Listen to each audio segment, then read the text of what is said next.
Hello दोस्तों, नमस्कार। Teachers academy के इस ऑनलाइन मंच से मैं अरुण पाठक एक बार आप सभी का पुनः स्वागत करता हूं। प्रतिदिन की भांति आप सभी लोग लगातार जुड़े हुए हैं, ये बड़ी अच्छी बात है। और आप लोगों की जो सक्रियता देख करके मैंने भी एक फैसला किया है कि हमारे जो स्टूडेंट हैं जिन्हें जिज्ञासा है पढ़ने की, हम उनके लिए लगातार प्रयास करते रहेंगे, जिससे हमारे बच्चों का मनोबल न टूटे और बेहतर अपना विकास कर सके।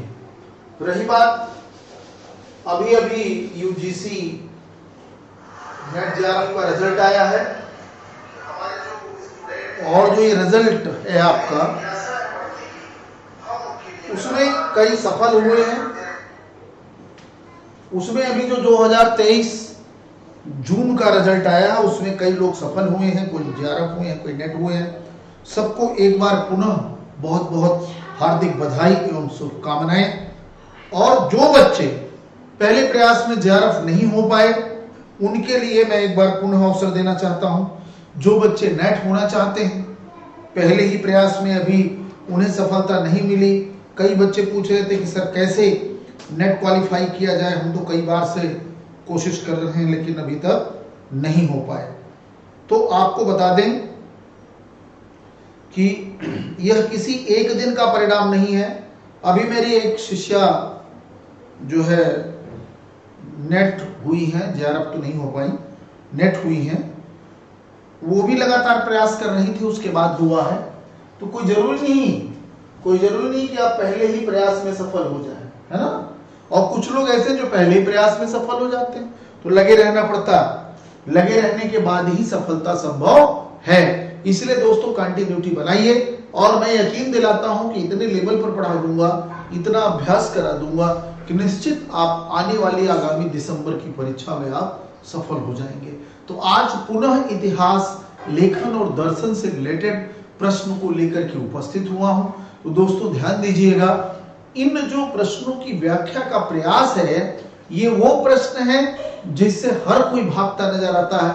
न पढ़ना चाहता है कोई, न पढ़ाना चाहता, लेकिन हमने इसी को टारगेट किया कि हम पढ़ाएंगे भी और पढ़ने पर आपको एग्रेसिव भी बनाएंगे, आपको पढ़ने लायक बनाएंगे, आपका मन लगने लगेगा। होता क्या है कि जब बातें समझ में नहीं आती तो कोई पढ़ना नहीं चाहता, लेकिन अगर बातें समझ में आने लगी तो पढ़ने की इच्छा करती है। तो हमारा पहला प्रयास है कि आपको इसकी भाषा समझाना, जिससे आप सभी लोग आसानी से इसे समझ सके।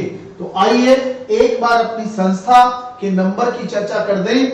96, देखिए संस्था के जो हमारे नंबर है हमारे से जुड़ने का माध्यम 9628959237 8318489291 है ना। तो ये दोनों नंबर हैं, इसके माध्यम से आप सभी हमारे साथ जुड़ सकते हैं। तो जो भी लोग जुड़ गए हैं उन सभी से आग्रह है कि इसे और ज्यादा लाइक शेयर कर दे। नीरज कुमारी आप काफी देर से सक्रिय हैं, और भी जितने लोग जुड़े हैं सभी से उम्मीद है कि इसको फटाफट लाइक शेयर करके आगे बढ़ाएं। ये रहा पहला प्रश्न आपके सामने स्क्रीन पर। किसके लेखन में विकास के सिद्धांत को आधार मिला, माने कौन सी विचारधारा थी, किस समय के लेखन में विकासवादी विचारधारा डेवलप हुई। तो ये पहला ऑप्शन है मध्यकालीन चर्च इतिहासकार, दूसरा ऑप्शन है 18वीं सदी के प्रबुद्ध इतिहासकार, तीसरा ऑप्शन है 19वीं सदी के राष्ट्रवादी इतिहासकार, और चौथा ऑप्शन है उपरोक्त में से कोई नहीं। तो किसमें विकासात्मक थ्योरी सामने आई है, तो बताइए, सभी बताएं, कितने लोग बता पा रहे हैं, ऑप्शन प्लीज। कितने लोग ऑप्शन बता पा रहे हैं? बहुत बढ़िया प्रयास कर रहे हैं आप सभी लोग, लेकिन हमें नहीं लग रहा है कि बहुत ज्यादा जवाब आपके परफेक्ट आने जा रहे हैं, लेकिन मैं उम्मीद करता हूं कि निश्चित आप जवाब देंगे। डरिए मत, सही गलत से तो कतई नहीं डरना है। सही गलत पढ़ने के दो बिंदु हैं, जैसे हार जीत खेल के दो इशू होते हैं, वैसे ही स्टूडेंट के लिए जब एग्जाम में जाता है तो सही गलत का उसका अपना दो ही मीजर होता। तो मैं बता दूं, ये 18वीं सेंचुरी के प्रबुद्ध इतिहासकारों ने, है ना, जो पुनर्जागरण काल था उस युग के इतिहासकारों की जो थॉट थी वो विकासात्मक थ्योरी पर आधारित थी, विकास पर आधारित थी। ध्यान दीजिए अगला प्रश्न कथन और कारण का है बेटा। ये प्रश्न सदैव चुनौतीपूर्ण होते हैं छात्रों के लिए और वो इससे दूर भागते हैं, लेकिन इन प्रश्नों को सहजता से सॉल्व करने के लिए पहली चीज तो अध्ययन गंभीर आवश्यक है ना। उसके बाद इन प्रश्नों की समझ आवश्यक है। जब तक इन प्रश्नों की भाषा आपको समझ में नहीं आएगा तब तक आप इसे समझ नहीं पाएंगे। ध्यान से देखिए स्टेटमेंट पहला, अभिकथन वैचारिक तर्क और राष्ट्रीय सरगर्मी प्रायः इतिहास और इसकी वस्तुनिष्ठता को विकृत करती है। माने वैचारिक तर्क और राष्ट्रीय सरगर्मी, अगर तर्कवादी आप ज्यादा हो गए, तथ्यवादी कम रहे और राष्ट्रवाद से ज्यादा उत्प्रेरित हैं, आप एक्स्ट्रा उत्प्रेरित हैं, तो निश्चित इसकी वस्तुनिष्ठता प्रभावित होगी। माने वास्तविकता थोड़ी सी दूर जाएगी। तर्क इतिहासकार द्वारा निष्पक्ष और वैज्ञानिक दृष्टिकोण में घटनाओं को प्रस्तुत करने से वे वस्तुनिष्ठता साध्य होती है। तो ये समझिएगा, वस्तुनिष्ठता अगर बचानी है तो वैज्ञानिक दृष्टिकोण रखना होगा। तो ये दोनों इंटरकनेक्टेड है। ये दोनों क्या है? ये दोनों इंटरकनेक्टेड है। तो इसका ए और आर दोनों सही है और आर एक व्याख्या है, क्योंकि भाई एक निष्पक्ष इतिहासकार वैज्ञानिक दृष्टिकोण अपनाकर ही वस्तुनिष्ठता को बढ़ावा दे सकता है। वस्तुनिष्ठता तभी बढ़ेगी जब आप वैज्ञानिक दृष्टिकोण रखेंगे। तो ये ए ही आंसर होगा, बाकी और इसमें कोई ऑप्शन नहीं है। आगे देखिए, ये थोड़ी सी और किताबें हैं भाई, ये पुस्तक हैं और इसमें एक गलत है। तो क्या गलत है ये छांटना है। पहले में लेखक का नाम है और पुस्तक के शीर्षक है। किसने कौन सी पुस्तक लिखी? तो आरसी दत्त के सामने लिखा है इकोनॉमिक हिस्ट्री ऑफ इंडिया, मने Ramesh Chandra Dutt. Dadabhai Naoroji, the drain of wealth in Indian nationalism at the turn of the century. ये दर्शक यहां होना चाहिए था, ये थोड़ा सा कंप्यूटर की दिक्कत है, ये इधर ट्रांसफर हो गया। तो the drain of wealth and Indian nationalism at the term of century, तो ये है। फिर डब्ल्यू डिग्ली हुए प्रॉस्पेरस ब्रिटिश इंडिया, और वी एंसेटे की किताब है इकोनॉमिक डेवलपमेंट ऑफ इंडिया। तो इसमें कौन सा गलत है? गलत छांटना है बहादुर। अब देखता हूं कितने बहादुर हैं जो गलत पकड़ पाते हो। हाँ चलो बहुत बढ़िया, जवाब भी दो यार। जवाब दोगे तब मजा आएगा। अगर आप जवाब दे रहे हैं तभी ठीक है ना। अगर आप जवाब नहीं दे रहे हैं तो नहीं सही है। तो ड्रेन ऑफ वेल्थ दादा भाई नौरोजी का क्या है? ये निबंध है। The drain of wealth and Indian nationalism at the turn of the century, है ना। तो ये दादा भाई नौरोजी की किताब नहीं है, ये दादा भाई नौरोजी की किताब नहीं है भैया, बल्कि ये किताब है ना जे आर मैकलेन ने इस पुस्तक को लिखा। J R McLane. तो ये ध्यान दीजिएगा, ये पुस्तक दादा भाई नौरोजी की नहीं है। द ड्रेन ऑफ वेल्थ से आप कंफ्यूज हो जाएंगे कि दादा भाई नौरोजी की होगी, बस ड्रेन ऑफ वेल्थ ही उनकी किताब का नाम है बेटा, है ना। तो इसलिए इसका बी आंसर गलत है। तो यही सही, कौन सा सुमेलित नहीं है, कौन सा सुमेलित नहीं है जवाब आपको देना। चलिए आगे देखिए, अगला प्रश्न देखिए। एक में लेखक है, एक ऑप्शन में लेखक है, दूसरे में पूरी किताबें दी गई। कुछ इस तरीके से इसको बनाया गया है। जैसे देखिए, इरफान हबीब एक लेखक हैं, दूसरे Joseph Needham, Iqtidar Alam Khan, gene डिलोस। अब इसके बाद पुस्तकें नीचे दे दी गई। अब इनमें मैच करना है किससे किसकी किताब है।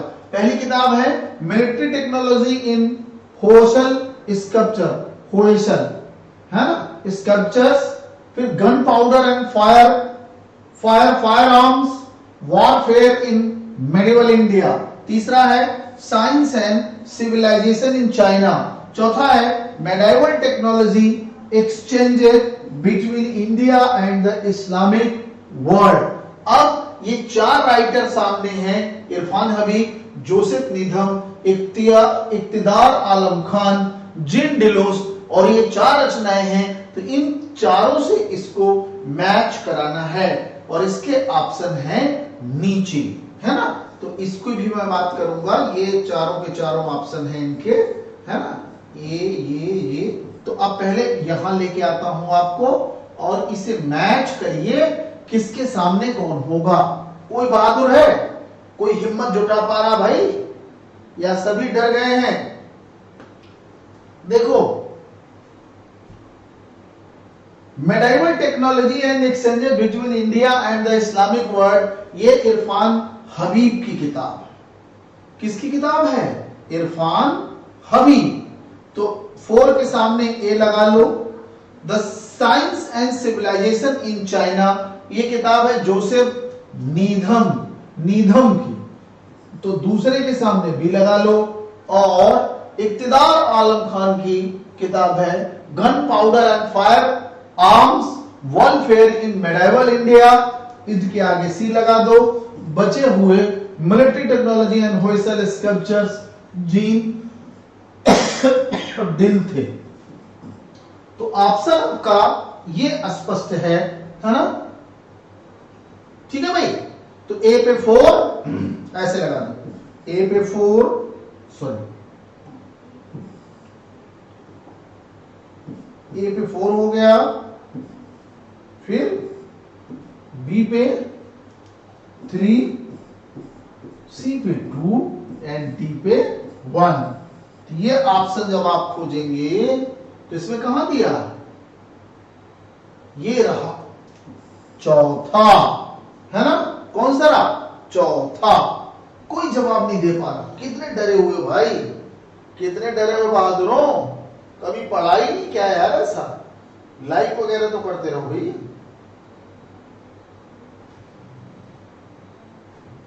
वाह, जवाब तो आ रहा, शाबाश, बहुत बढ़िया। मिथिलेश, नीरज लगातार लगी हुई है, बहुत शानदार।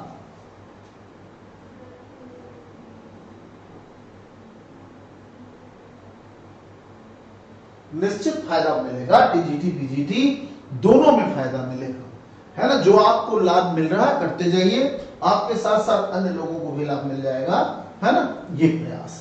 चलिए आगे देखिए, एक किताब ये है दी इमर्जेंस ऑफ इंडियन नेशनलिज्म। एक पुस्तक का नाम है जिसके लेखक कौन है? कौन बताइए? तो पढ़े होंगे आप लोग, अनिल सीले, बिपिन चंदा, गेल मेनॉट्स, फ्रांसिस रॉबिन्सन। बताइए, दी इमर्जेंस किताब का नाम है, देखिए, the emergence of Indian nationalism. ये किताब किसने लिखी? लिखिए, बताइए, बराबर जवाब दीजिए। शाबाश, कोशिश आपकी बहुत अच्छी है, आप सभी की, वेरी गुड। कोशिश करते रहिए, बहुत बढ़िया। नीरज कुमारी जी, आप बिना फॉर्म भरे इतनी एक्टिव हैं, जब फॉर्म भरेंगे तो कितने एक्टिव हो जाएंगे, वेरी नाइस। चलिए, इस लेवल पर अभी तक क्वेश्चन की व्याख्या है, इसकी इस लेवल पर पढ़ाई भी होनी है ना। इस लेवल पर इसकी पढ़ाई भी होनी है, तब जाके चयन होगा, ठीक है। ये अनिल सीले की किताब है, अनिल सीले ने किताब लिखा था, ठीक। आगे देखिए, किस दार्शनिक ने पवित्र रोमन साम्राज्य के बारे में कहा? यह न तो पवित्र है, न रोमन है, न साम्राज्य। किसने कहा? Rousseau, Montesquieu, Diderot, Voltaire. ये भी बड़ा जबरदस्त स्टेटमेंट है और ये कब परेशान कर देगा कुछ पता नहीं है। शाबाश, वाह भाई, क्या शानदार प्रयास है आप सभी का, वेरी गुड। चलिए चलिए, कोशिश बहुत बढ़िया। तो किसका स्टेटमेंट है? ये वोल्टेयर साहब ने कहा था। किसने कहा था? विचारक वोल्टेयर ने, कि रोमन साम्राज्य न तो पवित्र है, न रोमन है, न साम्राज्य है। अर्थात ये जो रोमन साम्राज्य का कॉन्सेप्ट है ये गलत है, ये स्टेटमेंट है वोल्टेयर साहब का, लेकिन 100% सही हो ऐसा नहीं है। फिलहाल ये कथन इनका, आगे देखिए, उत्तर आधुनिकतावाद जिसको कहते हैं पोस्ट मॉडर्निज्म, मॉडर्निज्म, है ना, पोस्ट के बारे में क्या सही नहीं है, माने हमें गलत छांटना है। सही है और सही नहीं है, ये ऐसे बिंदु हैं जो अक्सर लोग गलतियां करते हैं। यह परंपरागत इतिहास की भर्त्सना नहीं करता, इसके इतिहास लेखन में कम जानने वाले व्यक्तियों को पुनः जानने की उत्सुकता शुरू की। इसका मुख्य सैद्धांतिक योगदान इसका प्रत्यक्षवाद पर सम्मुख आक्रमण या प्रहार है। इतिहास की कृतियां जिन पर इसका प्रभाव सुस्पष्ट है, वह न केवल ऐतिहासिक ज्ञान तक ही पहुंचता है, परंतु पुराने विषयों में भी नवजीवन डालता है। तो इसमें क्या गलत है? हाँ, कल भी चर्चा की थी, कल भी इस प्रकार का एक प्रश्न इसमें आया था।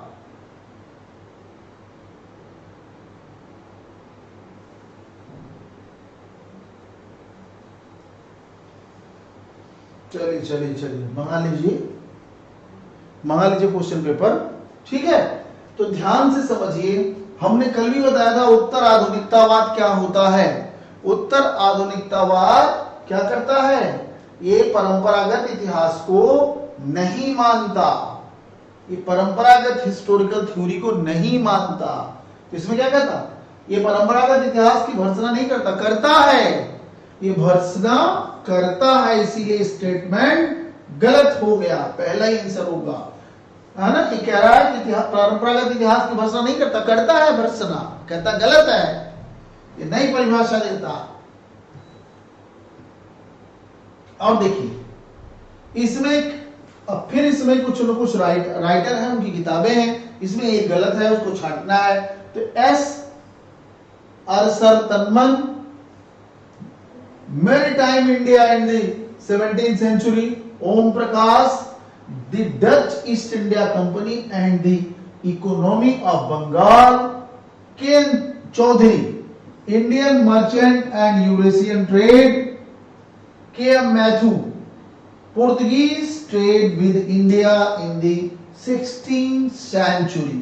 अब इसमें कौन सी किताब गलत लिखी है ये आपको देखना है, कौन सी किताब इसमें गलत लिखी है ना। चलिए, बहुत शानदार। अब इसमें आप ध्यान से देखिए, इसमें सब तो समझ में आ रहा, बाकी ये यूरेशियन ट्रेड कोई किताब नहीं, ऐसी कोई किताब ही नहीं है। Indian merchant and Eurasian trade, मैंने पूरे यूरेशिया पर एनालिसिस करती हो कोई पुस्तक, इस प्रकार की कोई पुस्तक नहीं है। तो इसलिए यही स्टेटमेंट क्या हो जाएगा? गलत हो जाएगा। आगे देखिए, अगला प्रश्न देखिए, गांधी के राजनैतिक संगठन में उप ठेकेदारों का उपयोग करने की व्याख्या का सिद्धांत किसने प्रतिपादित किया? Anil Seal, Morris D Morris, Judith Brown, Ranajit Guha. उप ठेकेदार माने गांधी जी की राजनीति के कई अन्य ठेकेदार भी थे, ये किसने बताया? ये किसने क्लियर किया? बताओ, ये किसके स्टेटमेंट में आता है कि गांधी जी के जो राजनीतिक ठेकेदार थे, राजनीति के कई उप ठेकेदार थे? ये स्टेटमेंट है जूडिश ब्राउन का। जूडिश ब्राउन ने स्टेटमेंट दिया कि कई उप ठेकेदार हैं गांधी के राजनीति, क्योंकि गांधी अकेले नहीं विचार रखते, बल्कि उनके कई अन्य सहयोगी हैं। चलिए आगे देखिए, ये तो बहुत आसान प्रश्न है, ये तो कोई भी कर देगा। ये वाला 10वां, क्रिप्स मिशन, भारत छोड़ो आंदोलन, नेहरू रिपोर्ट, वेवल प्लान, इन्हें सीक्वेंस में लगाना है। अब इसका मैं जवाब नहीं दे रहा हूं, जल्दी दीजिए जवाब, जितने लोग देख रहे हैं दीजिए जवाब इसका फटाफट। वेरी गुड, सारे लोग इसका जवाब दीजिए, शाबाश। देखता हूं कितने लोग इसका जवाब दे पाते हैं। बहुत बढ़िया, शानदार जवाब आना चाहिए इसका, बहुत शानदार। 10वें का जवाब दीजिए जल्दी से।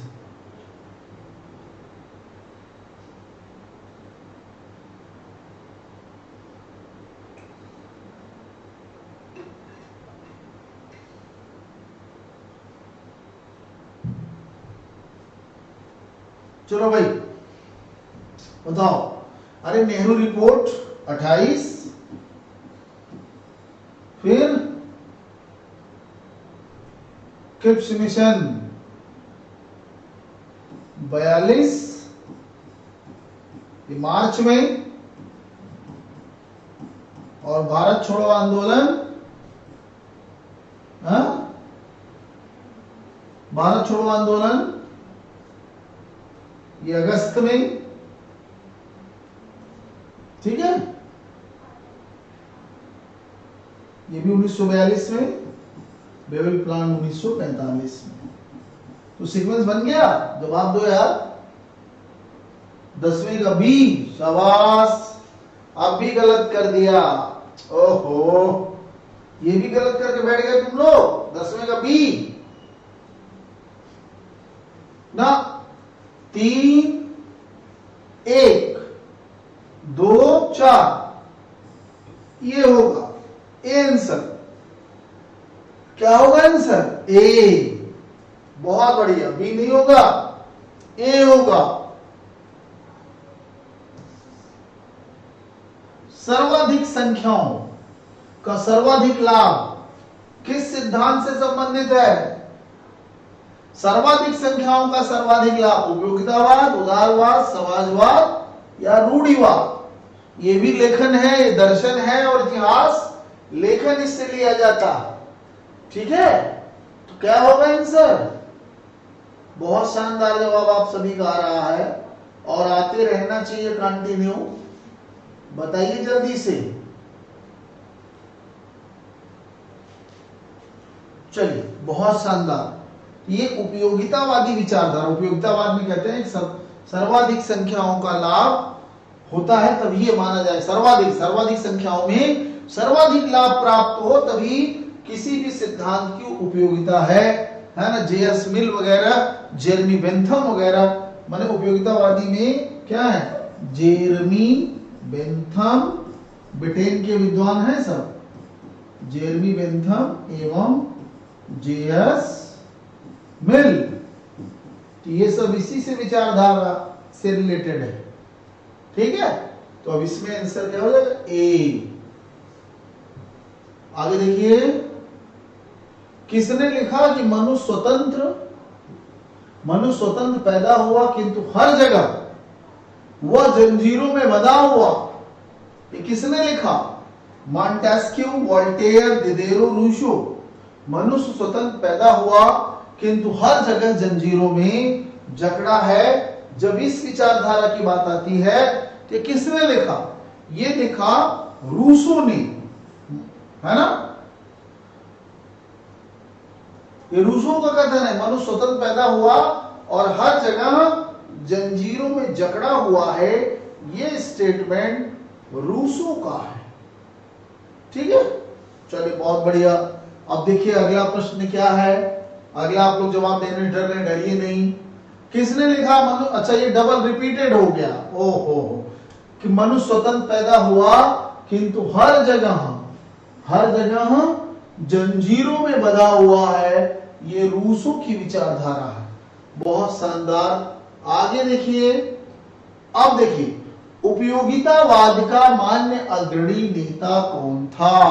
उपयोगितावाद का जैसे मैंने बताया अभी, जेरमी बेंथम, है ना, और जॉन स्टुअर्ट मिल। तो देखिए, Adam Smith, Jeremy Bentham, Friedrich Engels, Adam Burt. क्या होगा इसमें? बहुत आराम से जवाब दे सकते हैं आप इसको। अग्रणी नेता कौन? शाबाश शाबाश, वाह भाई वाह। नीरज कुमारी डटी हैं, मिथिलेश जी डटी हैं, और सारे डर के मारे फरार हैं, कहीं बेइज्जती न हो जाए। तो भैया ऐसा क्यों डरते हो यार तुम लोग? चलो, बहुत शानदार जी। देखिए, अभी बताया था जेरमी बेंथम और जेएस मिल, ये दो ऐसे व्यक्ति हैं जिन्होंने उपयोगितावादी विचारधारा पर अपनी बातें कही हैं। ठीक है, आगे देखिए, रिव्यू ऑफ हिस्टोरिकल सिंथेसिस नामक पत्रिका जो मनुष्य की समाज में समस्त गतिविधियों के संकलन पर केंद्रित है, 1900 ईस्वी में किसने स्थापना की? तो रिव्यू ऑफ हिस्टोरिकल सिंथेसिस ये 1900 में स्थापित हुई थी पत्रिका। ये किसने शुरू किया? लुशियन फावरे, मार्क ब्लॉक, हेनरी बेर, फर्डिनेंड ब्रॉडेल। ये किसने इसको शुरू किया? इस पत्रिका को 1900 में किसने शुरू किया? चलिए, बहुत बढ़िया, बहुत शानदार, आप सभी बताएंगे। उम्मीद है मुझे, यदि आप नहीं बता पा रहे हैं कोई बात नहीं, उम्मीद है कि आगे भविष्य में बता लेंगे। बिल्कुल निराश नहीं हो। आज अगर सीख लिया आपने, आज अगर आपने सीख लिया तो इन फ्यूचर कभी आप भागेंगे नहीं। बहुत शानदार, गुड। प्रयास करते रहिए आप सभी। ये हेनरी बेर है। कौन है? हेनरी बेर। किसने तर्क किया कि औपनिवेशिक काल में भारतीय उद्योगों का विकेंद्रीकरण नहीं हुआ?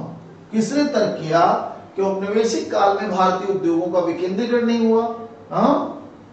क्या हुआ फिर? उन्हें खराब किया गया। Homeo Bakshi, Bipin Chandra, Morris डिवॉरिस, Jawaharlal Nehru. किसने कहा विकेंद्रीकरण नहीं किया गया, बल्कि उन्हें नष्ट किया गया।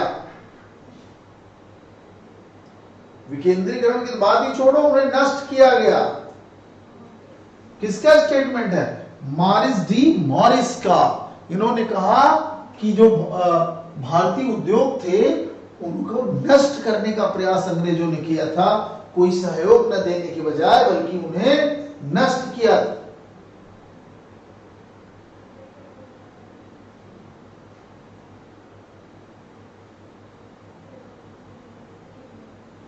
क्या नीरज जी, आपकी बात नहीं समझ में आ रही है हमको? आपने क्या कहा है? चलिए अभी आप उससे देखिए, नवराष्ट्रवादी किन्हें कहा गया? भारतीय इतिहास में नवराष्ट्रवादी किन्हें कहा जाता है? नरम दल वालों को, स्वराज पार्टियों को, गरम दल वालों को, या क्रांतिकारियों को? किसको कहा जाता है नवराष्ट्रवादी? है ना? किससे नवराष्ट्रवादी की संज्ञा दी गई भाई? चलिए बताइए। अरे नवराष्ट्रवादी माने जो नई नई विचारधारा लेकर के आए, माने कांग्रेस की जो उदारवादी नीति थी, है ना, उसके अगेंस्ट जो विचारधारा है, माने कांग्रेस की उदारवादी नीति के विरुद्ध विचारधारा कौन है? गरम दल। गरम दल का वाहक कौन था? लाल, बाल और पाल। लाल, बाल, पाल, ये लोग जो आए तो अर्थात गरम दल। क्या आंसर दिया भाई? क्या आंसर दिया? चलिए, ये समझ में आई बात इतनी? चलिए, तो गरम दल वाले हैं नवराष्ट्रवादी। चलिए अगला देखिए, स्टेटमेंट बहुत जबरदस्त है। इसका लग रहा है कि ऑप्शन नीचे है। चलिए पहले क्वेश्चन पढ़ा जाए। W.C. स्मिथ उन इतिहासकारों में से हैं जिन्होंने सर्वप्रथम मुगल साम्राज्य के विरुद्ध किसानों के विद्रोह की बात की। उन्होंने यह तर्क दिया कि मुगल साम्राज्य की वाणिज्य को प्रोत्साहन देने की नीति के परिणाम स्वरूप मध्यम वर्ग का पर्याप्त विकास हुआ। ये W.C. स्मिथ है। हाँ, C.A. वेली ने मुगल साम्राज्य के पतन की व्याख्या के लिए ग्रेट फर्म सिद्धांत को विकसित किया। J.F. रिचर्ड ने तर्क दिया कि किसानों में प्रतिरोध स्वरूप एक गंभीर कृषि संकट पैदा हो गया। ये 4 स्टेटमेंट हैं। इन 4 स्टेटमेंटों में कौन से, देखिए क्या पूछ रहा, सही पूछ रहा है या गलत, कौन से कथन सही नहीं है छांटना, सही नहीं है। तो अब इन दो कथनों में देखिए आपको सही नहीं है छांटना, है ना, सही नहीं है।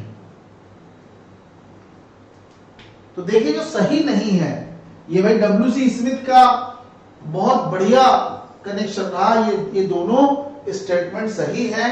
इन्होंने कहा है कि भाई किसानों के विद्रोह क्यों हुए उस पर एनालिसिस किया, और जिससे पूरा जो मुगल आर्थिक व्यवस्था है उसकी जानकारी इन्होंने दी।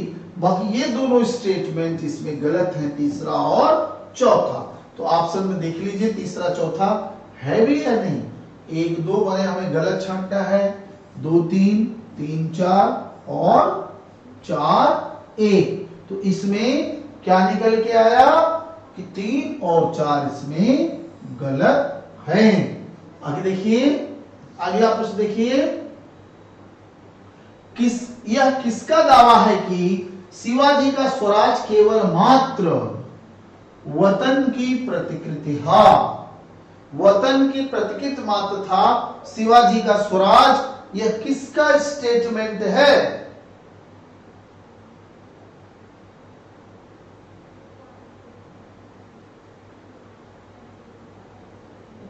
जी जी नीरज जी, बिल्कुल मिक्स प्रश्न है। आंध्र के वीए स्मिथ, AR कुलकर्णी और जदुनाथ सरकार। तो शिवाजी के बारे में किसने कहा? शिवाजी का जो स्वराज है केवल मात्र वतन की प्रतिकृति था, कोई स्वतंत्र राज्य नहीं था, है ना। तो ऐसा ये किसने कहा? तो आपको पता होगा यह स्टेटमेंट आंद्रे विके का, आंद्रे विंके, किसका स्टेटमेंट है? आंद्रे विंके का। दोस्तों ध्यान से सुनो, अगला प्रश्न देखिए, है ना। व्यय न की बचत करना, व्यय करना वाली अमीर वर्ग की जीवन शैली की प्रमुख विशेषता थी। ये स्पेशली मुगल अमीरों के बारे में कमेंट है। ये किसने कहा? KM अशरफ ने, M अतहर अली ने, मोरलैंड ने या RP त्रिपाठी ने? सभी ने मुगल काल की आर्थिक स्थिति के बारे में, समाज के बारे में अध्ययन किया। तो इसमें स्पेशली अमीरों की जीवन शैली पर कमेंट करने वाला कौन था? कमेंट किसने किया, है ना। तो चलिए बताइए, इसमें कमेंट करने वाला कौन था? बताओ फटाफट। इसमें कमेंट की जो स्थिति है, आर्थिक स्थिति पर कमेंट किसने किया? अगर किसी ने पढ़ा होगा तो वह बेहतर जवाब दे सकता है। तो R मोरलैंड, मोरलैंड मुगल अर्थव्यवस्था के बारे में बहुत से विस्तार से इन्होंने जानकारी दी है, मोरलैंड। ठीक है बेटा, ये मोरलैंड का स्टेटमेंट है। किसका है? मोरलैंड का। आगे देखिए, निम्नलिखित में से किस विद्वान का तर्क है कि पूर्व उपनिवेशिक भारतीय अर्थव्यवस्था पूंजीवाद की ओर बढ़ रही थी? माने जो मुगल काल का दौर था उसमें भारतीय अर्थव्यवस्था में धीरे धीरे पूंजीवाद प्रवेश कर रहा था। तो ये किसका स्टेटमेंट है? तो AI Chicherov, A John Kaiser, Irfan Habib, WH Moreland, WH Moreland, इनमें किसका स्टेटमेंट है कि पूर्व उपनिवेशिक भारतीय अर्थव्यवस्था, माने उपनिवेश के पहले, माने अंग्रेजों के कब्जा होने से पहले की जो स्थिति थी वो पूंजीवाद की ओर बढ़ रही थी, जिसे अंग्रेजों ने आकर तोड़ दिया, ऐसा कहते हैं। तो ये स्टेटमेंट AI चिचराव साहब का है ना, AI चिचराव का। कोई बात नहीं, अगर अभी गलत हो रहा है तो निश्चित आगे बहुत बेहतर विकास आपका होगा, भविष्य में आप कभी गलतियां नहीं करेंगे। अभी की गलतियां फ्यूचर में आपको स्टार बनाएंगी। देखिए, वाणिज्यवाद, मुक्त व्यापार, वित्तीय पूंजीवाद, ब्रिटिश साम्राज्यवाद के 3 पड़ाव है। वाणिज्यवाद, मुक्त व्यापार एवं वित्तीय पूंजीवाद, 3 स्टेटमेंट है, जिसमें, है ना, ब्रिटिश साम्राज्यवाद के 3 पड़ाव है। इस सिद्धांत को सबसे पहले किसने व्यक्त किया? कार्ल मार्क्स ने, दादा भाई नौरोजी ने, आर.सी. दत्त ने या आर.पी. दत्त ने, है ना? किसने किया? 3 पड़ाव है, बोलो जल्दी से, है ना? बताइए। ये स्टेटमेंट किसका? कि वाणिज्यवाद, जब अंग्रेज शुरू में आया वाणिज्यवाद था, फिर व्यापार पूंजीवाद, पूंजी लगाना शुरू किया, फिर ब्रिटिश माने मुक्त व्यापार की सीरीज आई, पूरा मार्केट खोल दिया, और फिर वित्तीय माने पूंजी लगाना शुरू किया भारतीय उसमें। ये है आर.पी. दत्त। ये स्टेटमेंट रजनीकांत दत्त, मार्क्सवादी इतिहासकार। गांधी जी को बहरूपिया कहते थे। क्या कहते थे गांधी जी को? बहरूपिया। तो दोस्तों डटे रहिए, 30 प्रश्न हैं, सुपर 30। इससे आप अपने आप को बहुत आगे ले जा सकते हैं, निश्चित आपका विकास होगा, इसमें कोई दो राय नहीं है। चलिए आगे आप प्रश्न देखिए भैया। निम्नलिखित दार्शनिकों में से किसने सामाजिक संविदा सिद्धांत में योगदान दिया? सामाजिक संविदा या सामाजिक समझौते का सिद्धांत T. Hobbes, J. Locke, J. Rousseau, T. Hobbes, J. Locke और जे. रूसो या जे. रूसो। तो इसमें है ना, सामाजिक संविदा के सिद्धांत को किन किन विद्वानों ने बढ़ावा दिया, इस पर आपको ध्यान देना है, इस पर आपको जवाब देना है। दीजिए फटाफट, डरिए नहीं बिल्कुल, शाबाश, बहुत अच्छा प्रयास है। ये सी आंसर होगा, टी. Hobbes, J. लॉक और जे. रूसो। ये तीनों ऐसे हैं जिन्होंने सामाजिक संविदा सिद्धांत को बढ़ावा देने का प्रयास किया। निम्नलिखित में से किसे आधुनिकोत्तर के सिद्धांत का प्रतिपादक कहा जाता है? आधुनिकोत्तरवाद, आधुनिक काल के बाद की स्थिति का प्रतिपादक कौन कहा जाता है? बताइए। माइकल फूको, जैक दरिदा, मार्टिन हेडगर या जे.एफ. लियोटार्ड। ध्यान से समझिए, ये जो नई चीजें आपको मिल रही हैं, हार्ड जरूर लगेंगी, लगेगा कहां फंस गए यार, इतिहास ऐसा आएगा क्या कर पाऊंगा। तो यही वजह है कि 40 से 50 जो 100 में प्रश्न है, जब 50 से 60 आप पहुंच जाते हो तो कोई आपको रोक नहीं पाता नेट जारफ होने से, है ना? तो ये इसी लेवल के प्रश्न हैं, तभी आप इसको नहीं कर पाते, ठीक है? और जितना कर लेंगे उतना आप आगे चले जाएंगे। तो मार्टिन हेडगर, आगे देखिए।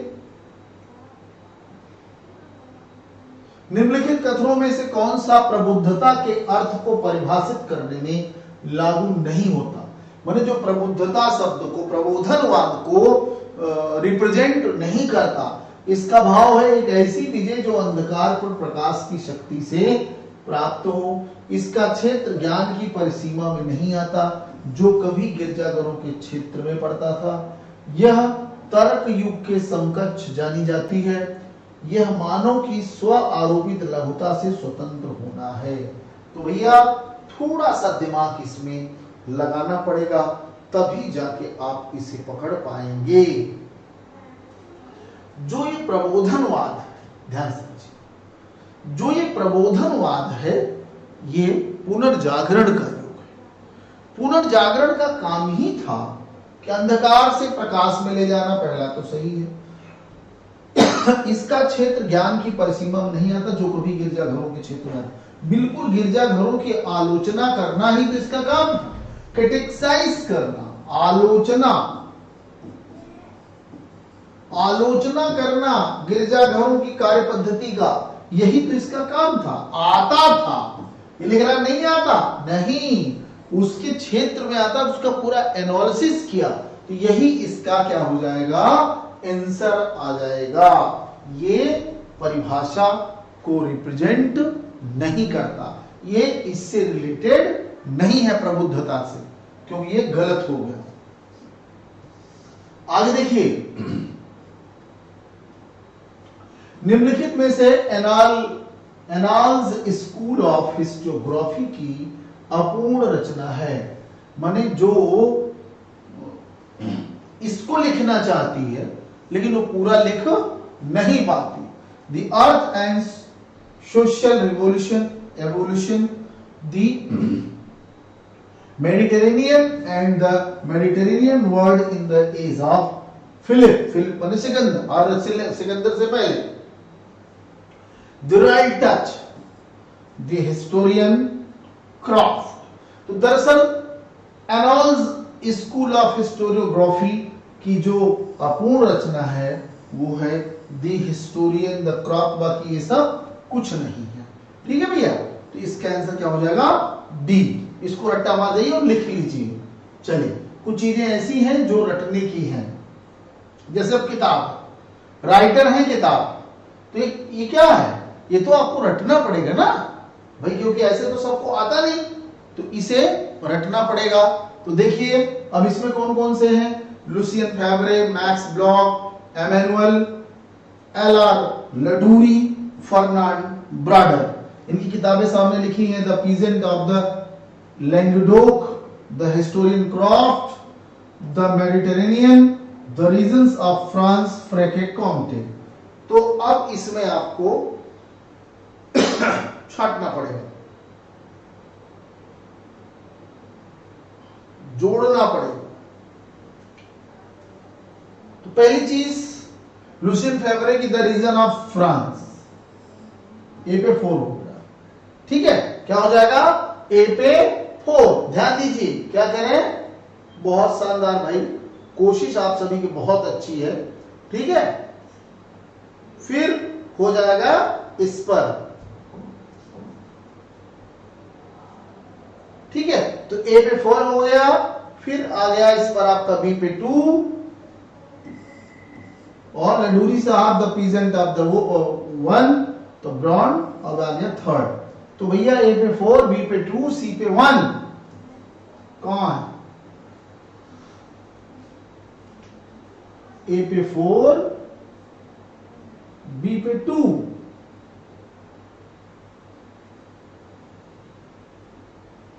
हाँ ये ए पे 4, बी पे 2, सी पे 1 और डी पे 3। तो तीसरा आंसर क्या है? 3rd। चलिए, सेड लास्ट। इतिहास लेखन में प्रगति का विचार निम्नलिखित में से किससे संबंधित है? रोमानीवाद, प्रबोधनवाद, उत्तर आधुनिकतावाद, द्वंद्वात्मक भौतिकवाद। तो प्रगति का विचार, अभी इससे रिलेटेड प्रश्न था कुछ थोड़ी देर पहले, जो शुरुआत में हमने कहा, इस शुरू का प्रश्न इसी में था। प्रगति का विचार किससे रिलेटेड है? तो प्रगतिवाद, जो पहला प्रश्न आज का था, प्रगति विकास का विचार किससे रिलेटेड है? प्रबोधन युग से। किससे रिलेटेड है? प्रबोधन या पुनर्जागरण। पुनर्जागरण, प्रबोधन या पुनर्जागरण। तो आपका क्या आंसर रहेगा? बी। आइए आज का आखिरी प्रश्न। समग्र इतिहास की संकल्पना निम्नलिखित इतिहास लेखन विचारधारा में किससे संबंधित है? मार्क्सवादी विचारधारा, प्रत्यक्षवादी विचारधारा, कालवृत्त विचारधारा, मध्यवर्ती विचारधारा या सबाल्टर्नवादी विचारधारा? बताइए बराबर, शाबाश। तो देखिए, समग्र इतिहास, टोटल हिस्ट्री, टोटल हिस्ट्री किस विचारधारा में आएगी? मार्क्सवाद तो सिर्फ ओनली आर्थिक बात करता। प्रत्यक्षवाद जो देखा, दिखने वाले पर बात करता। कालवृत्त विचारधारा, मध्यवर्ती, सबाल्टर्नवाद, ये बस जनवादी विचारधारा, छोटे छोटे आम लोगों के बारे में बात करता। तो काल चक्र विचारधारा एक संपूर्ण विचारधारा है। ये संपूर्ण विचारधारा माने उत्पत्ति, विकास, है ना, और विनाश, ये है कालचक्र वाली विचारधारा। है ना। तो इसमें क्या आ गया, समग्र नहीं आ गया, ये हो गया समग्र। समग्रता का तात्पर्य जिसमें उत्पत्ति, विकास और विनाश की बात की जाए वह है समग्र इतिहास। तो अंडरस्टूड है काल वृत्त विचारधारा, काल चक्रवादी विचारधारा समग्र हिस्ट्री की, है ना, नेतृत्वकर्ता मानी जाती है।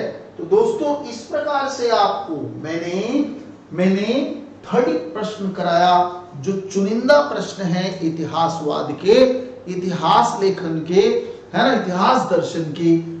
ये विशिष्ट प्रश्न है और इसका पूरा टॉपिक पढ़ाना होता है इतिहास दर्शन का, है ना। अभी बस उसमें से आने वाले प्रश्नों की चर्चा कर रहा हूं, इसके बाद इसका विस्तार से अध्ययन भी कराऊंगा अलग से। सामान्य हिस्ट्री के अलावा इतिहास दर्शन आपको अलग से पढ़ाऊंगा जब आप यूजीसी नेट जेआरएफ के लिए हमारे साथ जुड़ जाएंगे या असिस्टेंट प्रोफेसर के लिए जुड़ जाएंगे, तो दोनों में इतिहास दर्शन मैं अलग से पढ़ाऊंगा।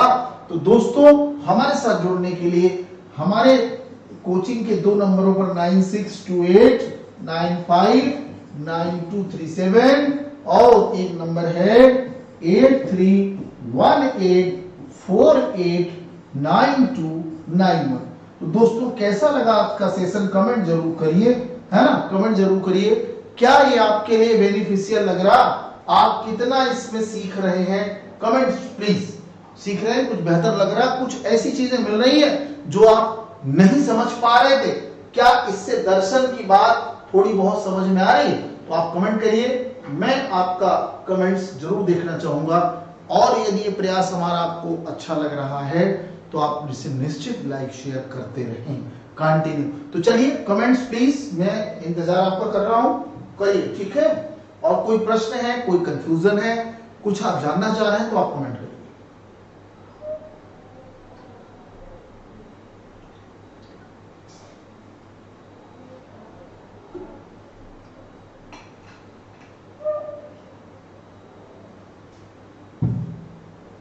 चलिए बहुत शानदार, बहुत बढ़िया, इसी तरीके सेशन में आपको लगे रहना चाहिए। चलिए नीरज कुमार ने लिखा बहुत शानदार प्रश्न है, और बताइए, और जिसको जो भी पूछना हो बता सकता है। तो ये सही लगा तो इसे लाइक शेयर तेजी से करते रहिए, बढ़ाते रहिए।